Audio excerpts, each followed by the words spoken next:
குழிப்பாத்தின்னு போடு. இப்போ மேட்டுப்பாத்தி பக்கத்தில் போட்டிருக்கோம். இங்கே குழிப்பாத்தி ஈஸியான வழி. இப்போ பாருங்கள், இந்த இன்ஸ்ட்ருமெண்ட்டை வச்சு குழி பண்ணியிருக்கோம். இந்த பாருங்கள் எவ்வளோ தூரம் குழி, ஒரு முழங்கை ஆழத்துக்கு குழி பண்ணியிருக்கோம். குழி பண்ணிவிட்டு இப்போ இந்த குழியில் இந்த அமுதம் கரைச்சி அதில் லேசாக கீழே போடுறோம். இன்னொரு கை போடுங்க. இப்போ இந்த தண்ணி எடுத்து அதில் ஊற்றுமா. சீக்கிரமாக குயிக்காக வரணும். போடுங்க. அதில் ஊற்றுமா. இப்போ இதில் எடுத்து இன்னொரு ஊற்று தண்ணி, இன்னொரு தண்ணி ஊற்றுமா. இன்னும் கொஞ்சம். இப்போ அதில் பாதி எடுத்து நான் இது உள்ளார அமுங்க.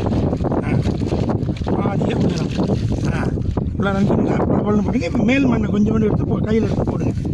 அதுலேருந்து எங்கேருந்து எடுத்து போட்டோமோ அந்த மண்ணை, சரியா, அப்படியே போடணும். சரியா. இப்போ திருப்பியும் போட்டு கொஞ்சம் தண்ணி ஊற்றுங்க. அமுதம் அங்கங்கே இடையிலே அமுதம் கரைசல் அடுத்தது திருப்பியும். ரைட். இப்போ அந்த மேல் மண் எடுத்து திருப்பியும் அது மேலே போட்டு கம்ப்ளீட்டாக கண்ணுக்கு தெரியாத அளவுக்கு மூடுங்க.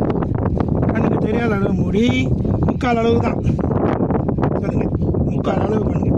முக்கால் அளவு பண்ணி இது அடையாளத்துக்கு அவ்வளோதாங்க.